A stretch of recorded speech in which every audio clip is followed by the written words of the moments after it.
Break के बाद सभी का स्वागत है और पावर सेक्टर पर चर्चा करने के लिए साथ ही साथ ऊर्जा क्षेत्र के बारे में ज़्यादा जानकारी के साथ बेहद खास मेहमान हमारे साथ स्टूडियो में मौजूद है। निधि खरे जी, सचिव नवीन और नवीकरणीय ऊर्जा मंत्रालय। निधि जी, आपका बहुत बहुत स्वागत है हमारे इस शो पर जुड़ने के लिए और बहुत बहुत शुक्रिया अपना कीमती समय न्यूज़ के साथ साझा करने के लिए। पहला सवाल निधि जी यही है कि जिस तरह के ऐलान बजट 2025 में वित्त मंत्री साहिबा द्वारा पावर सेक्टर के लिए किए गए हैं, खास तौर पर न्यूक्लियर एनर्जी पर फोकस है, कितना बड़ा कदम आप इसे मानती हैं? जहाँ तक इंडिया के एनर्जी सिक्योरिटी का इशू है तो ये एक बहुत बड़ा कदम है, क्योंकि हमें भारत को अगर विकसित भारत 2047 तक बनाना है तो हमारे अपने देश के अंदर जो ऊर्जा की खपत है और जो निरंतर बढ़ रही है उसके स्रोतों को हमें आइडेंटिफाई करना पड़ेगा। और इसमें भी जो कन्वेंशनल सोर्सेज हैं जो बहुत अधिक कार्बन उत्सर्जित करते हैं, उन्हें किस प्रकार से रोक करके जो नए स्रोत हैं, जो क्लीन स्रोत हैं, उन्हें कैसे हम बढ़ावा दें। जो न्यूक्लियर एनर्जी इसी का एक विषय है। निधि जी, खास तौर पर यहाँ पर जो स्मॉल रिएक्टर्स हैं उनको स्थापित करने के लिए फंड की व्यवस्था की गई है। स्मॉल रिएक्टर्स अपने आप में जो न्यूक्लियर पावर से जुड़े हैं वो पावर को सप्लाई करने में असरदार माने जाते हैं। इस लिहाज से न्यूक्लियर पावर के क्षेत्र में भारत को संप्रभु और स्वतंत्र बनाने के लिहाज से, ज़्यादा स्वतंत्रता देने के लिए कितना अहम आप इसको मानती हैं? ये काफ़ी अच्छा स्रोत है जिसको कि इस्तेमाल किया जाना चाहिए और इसको बढ़ावा भी दिया जाना चाहिए। इसमें जो कार्बन उत्सर्जन, जैसे मैंने कहा, वो कम है और एक तरह से जो जैसे जैसे भारत विकसित हो रहा है, चाहे औद्योगिक बढ़ावा देने के लिए या अपने जो हाउस होल्ड भी हैं, उसकी जो एनर्जी खपत है वो बढ़ती जा रही है। और ऐसे में हमें ढूंढना पड़ेगा कि नए ऐसे ऊर्जा स्रोत कौन हैं जो कि क्लीन भी हों और जो कि इफ़ेक्टिव भी हों। बिल्कुल निधि जी, क्योंकि हमने ये बात कई क्षेत्रों के लिए सुनी है, पावर सेक्टर का एक जो जेस्टेशन पीरियड होता है वो लंबा होता है। इसमें प्राइवेट प्लेयर्स की भूमिका को कितना अहम आप मान रही हैं? जिस तरह से बिल्कुल खुला इन्विटेशन है वित्त मंत्री साहिबा द्वारा प्राइवेट प्लेयर्स के लिए कि आप इस क्षेत्र में आएँ और निवेश करें। तो जो सोलर पैनल्स जैसे आप देखते हैं, ऐसे बहुत सारे विंड एनर्जी को भी जो कंपोनेंट्स हैं, इन सभी को एक तरह से एग्जेम्प्ट भी किया गया है। लिथियम आयन बैटरी को एग्जेम्प्ट किया गया है और बेसिकली जो वेस्ट और स्क्रैप लिथियम आयन बैटरीज का है उसे किस प्रकार से रिसाइकिल किया जाए, हमारे जो घरेलू उद्योग हैं उसमें अधिक से अधिक आएँ, उनका निवेश बढ़े और वो इस एक तरह का डोमेस्टिक जो मैन्युफैक्चरिंग है उसको प्रोत्साहित करने के लिए ही इस बार के बजट में विशेष रूप से घोषणाएं की गई हैं जी। और ये इसका एक दूरगामी प्रभाव भी होगा जी। निधि जी, क्योंकि हम एनर्जी ट्रांजिशन की बात कर रहे हैं, खास तौर पर हम ये मानते हैं कि ऑटो इंडस्ट्री को कई बार इसके लिए कई दंश झेलने पड़ते हैं कि भाई सबसे ज़्यादा आपकी वजह से प्रदूषण होता है, लेकिन इलेक्ट्रिकल व्हीकल सेगमेंट में हम लगातार फोकस्ड हैं और इसमें ग्रीन सिग्नल्स आ रहे हैं। इन फैसलों से पूरे ऑटो सेक्टर पर कितना पॉजिटिव इम्पैक्ट होते हुए आप देखती हैं? विश्व भर में बेसिकली जो ईवी व्हीकल्स हैं उनका एक न केवल टेक्नोलॉजी में बल्कि मैन्युफैक्चरिंग कैपेसिटी में भी बढ़ोतरी हुई है। और आप देखेंगे कि न केवल वो स्मॉल कार्स बल्कि एक तरह से बिग व्हीकल्स के रूप में भी उनको डेवलप किया जा रहा है। तो जो एंटायर ट्रांसपोर्ट सेक्टर है उसको किस प्रकार से विद्युतीकरण करें, ये एक बहुत बड़ा कार्य है। हमारे देश में खास करके जैसे रेलवेज़ वगैरह भी है, वर्चुअली 100% इलेक्ट्रिफिकेशन की तरफ बढ़ गया है। ये दिखाता है कि जो एक पब्लिक ट्रांसपोर्ट जो बहुत बड़ी संख्या में लोगों को एक जगह से दूसरी जगह पे पहुंचाता है, उसको हमने विद्युतीकरण से जोड़ा है और एक प्रकार से जो फॉसिल फ्यूल आधारित जो कन्वेंशनल ट्रांसपोर्ट के मेथड्स थे उनको हम धीरे धीरे करके समाप्त करते जा रहे हैं जी। आपने बहुत अहम बात की और ख़ास तौर पर रूफटॉप पैनल्स जो कि सोलर पैनल्स हैं उस पर भी सरकार का फोकस है, जो प्रधानमंत्री सूर्य घर योजना है। कितना इम्पॉर्टेंट मानते हैं, क्योंकि इसमें लोगों को इंसेंटिवाइज करने की भी बात थी कि भाई अगर आप अपने छत पर सोलर पैनल लगाते हैं, और इसकी तरफ एक जन जागरूकता को अभियान के तौर पर बदलना कितना आवश्यक आप मानते हैं?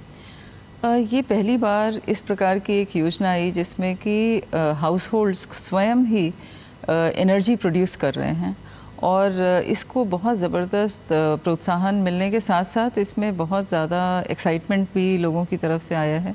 और ज़्यादा से ज़्यादा लोग जो हैं वो आज रूफटॉप सोलर इंस्टॉल कर रहे हैं, ताकि वो पूरी तरह से जो उनके पास बिल्स आते थे वो समाप्त हो गए। वो प्रोड्यूस खुद कर रहे हैं, वो एक तरह से सेल भी कर रहे हैं। तो इसका बहुत ज़बरदस्त ट्रैक्शन हुआ है, और 1 करोड़ घरों को लक्षित किया गया है कि हम उसे सोलर रूफटॉप से इंस्टॉल कर सकेंगे, और पीएम सूर्य घर योजना पूरी तरह से आच्छादित किया जा सकेगा। और निधि जी, पावर सेक्टर में अपने आप में इतनी काबिलियत और मादा होता है क्योंकि बहुत सारे सेक्टर्स उससे जुड़े होते हैं। हम इंफ्रास्ट्रक्चर की बात कर रहे हैं, आपको कोई बिजनेस लगाना है, आपको बिजली की ज़रूरत है, आप कोई छोटा लघु उद्योग चलाना चाहते हैं, आपको इसमें ज़रूरत होती है बिजली की। और इसी में ऐसे हमने अब कृषि को भी इससे जोड़ा, क्योंकि कुसुम पंप योजना की अगर हम बात करें, भाई आपके पंप्स पहले इलेक्ट्रिकली चार्ज होते थे, अब आप सोलर से उसको चार्ज करते हैं।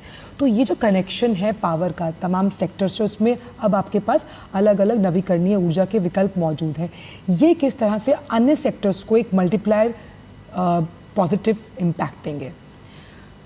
किसानों के लिए भी जो सबसे बड़ी समस्या होती रही है वो ये कि जब उन्हें सिंचाई की आवश्यकता होती है, पीक आवर्स होते हैं, तो लोड शेडिंग के नाम पर उन्हें विद्युत मिलती नहीं है जी। और फिर उन्हें जनरेटर आधारित या डीजल आधारित, मतलब उन्हें जनरेटर्स को यूज़ करना पड़ता था। पीएम कुसुम के अंतर्गत वो स्वयं भी न केवल अपने सोलर पंप्स को सोलराइज कर सकेंगे, बल्कि वो इंश्योर ये कर सकते हैं कि उनको दिन में ही बिजली मिल जाए। बिल्कुल। और वो अपनी जो उनकी रिक्वायरमेंट्स हैं उनको पूरी तरह से वो फुलफ़िल कर सकें। इसमें पीएम कुसुम में फीडर जनरेटेड भी विद्युत का व्यवस्था किया गया है। इसका अर्थ है कि किसान भी अब एक तरह से बिजली उत्पादन करके उससे भी वो एक तरह से एडिशनल इनकम जनरेट कर सकेंगे। साथ ही निधि जी, क्योंकि हम प्राइवेट प्लेयर्स का जिक्र कर रहे हैं और प्राइवेट प्लेयर्स का पावर सेक्टर में उतरना, क्योंकि सरकार ने कई ऐसी जो कर के मोर्चे पर सरलीकरण है, उन सिंगल विंडो क्लियरेंसेस हैं प्रोजेक्ट्स को लेकर, वो कितनी सहायक साबित हो रही हैं पावर सेक्टर के लिहाज से? इसमें 2 कंपोनेंट्स हैं। एक तो ये कि चाहे वो पीएलआई के माध्यम से जो योजनाएं हैं वो प्रोत्साहन की जा रही है, और अधिक से अधिक मैन्युफैक्चरर्स आज इस इकोसिस्टम को समझ रहे हैं। और चूँकि नवीकरणीय ऊर्जा को विकसित करने का एक बड़ा गंभीर लक्ष्य है सरकार के सामने, इसलिए जो प्राइवेट प्लेयर्स हैं वो भी इस बात से अश्योर्ड हैं कि उनके जो उत्पाद हैं उनका एक लंबे समय तक एक बाज़ार उपलब्ध रहेगा। और इसको सस्टेन करने के लिए चाहे इंसेंटिव के माध्यम से योजनाएं हैं। दूसरा जो सबसे महत्वपूर्ण इशू है वो एम्प्लॉयमेंट जनरेशन का भी है, क्योंकि एक बहुत बड़ी संख्या में ऐसे लोगों के लिए जॉब्स उत्पन्न हो रहे हैं जो कि चाहे वो फिटिंग के रूप में, चाहे मैन्युफैक्चरिंग के रूप में लोगों को प्रशिक्षित किया जाना आवश्यक है। और जो युवा हैं वो इससे खास करके जुड़ रहे हैं, क्योंकि ये क्लीन एनर्जी के रूप में एक विकल्प के रूप में सामने आया है। इसलिए इन सभी चीज़ों के रूप में एक अच्छी संभावना हम लोग देख रहे हैं। साथ ही निधि जी, क्योंकि हम इसमें आपने बहुत अच्छा पॉइंट उठाया कि जॉब क्रिएशन को भी बढ़ावा मिलता है इस तरह के ऐलान से, और ख़ास तौर पर पावर सेक्टर में अगर हम स्किल्ड वर्कफोर्स लेबर को क्रिएट करते हैं तो हम स्टार्टअप्स और एंटरप्रेन्योरशिप के लिए भी रास्ता खोलते हैं। बिल्कुल। इन सभी नवीकरणीय ऊर्जा के जो माध्यम हैं, ये एक इवॉल्विंग टेक्नोलॉजी है, एक इमर्जिंग टेक्नोलॉजी है। हमने अगर एक संकल्प किया है 2070 तक नेट ज़ीरो का, और ऐसे कई विश्व में अन्य देश भी हैं जो कि इस संकल्प को आगे लेकर के चल रहे हैं। तो ये एक ऐसा क्षेत्र है जिसमें हर वर्ष नई नई तकनीकों को लोग आजमा रहे हैं और ये देख रहे हैं कि इसको रिसर्च करके और किस प्रकार से एफिशिएंट बनाया जाए। और इसमें इसलिए एकेडमिशियंस हैं, चाहे वैज्ञानिक हैं, मैन्युफैक्चरर्स हैं, इन सभी लोगों का बहुत बड़ा योगदान है।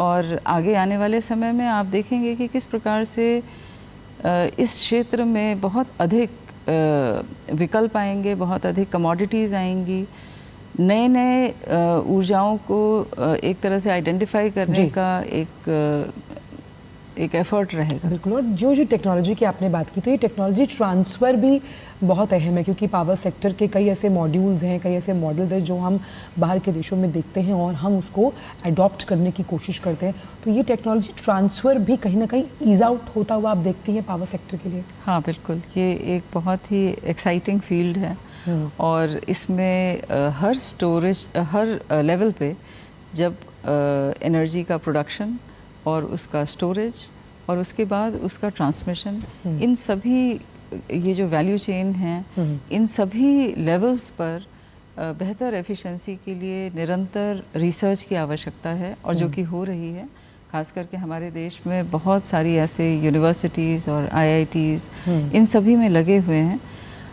इसका बहुत दूरगामी परिणाम भी होगा और मुझे लगता है कि आने वाले समय में, चूँकि ये एक इमर्जिंग सेक्टर है, इसलिए निरंतर कुछ ना कुछ नया तकनीक इसमें आता रहेगा। बिल्कुल, आपने बहुत अहम बात की कि इसमें हम ज़्यादा से ज़्यादा तकनीक को अगर जोड़ते हैं, और इसमें अहम यहाँ पर अगर हम इसको इस लिहाज से समझें निधि जी, क्योंकि रिसर्च और डेवलपमेंट, यानी कि हम इसमें कैसे शोध कर सकते हैं। कई ऐसे नवोन्मेष हैं जिन्होंने पावर सेक्टर को एक अलग ही लेवल पर पहुँचाने की पिछले कई दशकों में पूरी कोशिश की है।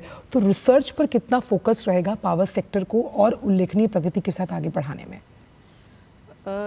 विभाग की ओर से निश्चित रूप से इसमें सभी जो टॉप मोस्ट यूनिवर्सिटीज़ और IITs हैं, इन सब के साथ एक प्रोत्साहन का कार्य चल रहा है। साथ ही साथ अन्य मिनिस्ट्रीज़ के भी जो प्रोग्राम्स हैं, चाहे मिनिस्ट्री ऑफ हायर एजुकेशन हो या मिनिस्ट्री ऑफ स्किल डेवलपमेंट हो, इन सभी के लेवल पे युवाओं को किस प्रकार से इसके लिए प्रोत्साहित किया जाए और एक ऐसी व्यवस्था बनाया जाए जहाँ पे नई चीज़ों के बारे में रिसर्च करना और अधिक अट्रैक्टिव हो सके।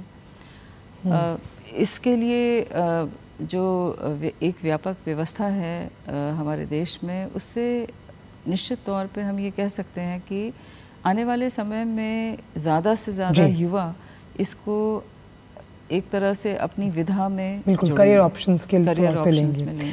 और एक, क्योंकि इसमें रिन्यूएबल एनर्जी पर कस्टम ड्यूटी को भी घटाया गया है, तो तमाम ये जो कोशिशें हैं वो चरणबद्ध तरीके से पावर सेक्टर में कहीं ना कहीं कई आमूलचूल परिवर्तन करने के लिए साफ तौर पर दृष्टव्य होती हुई।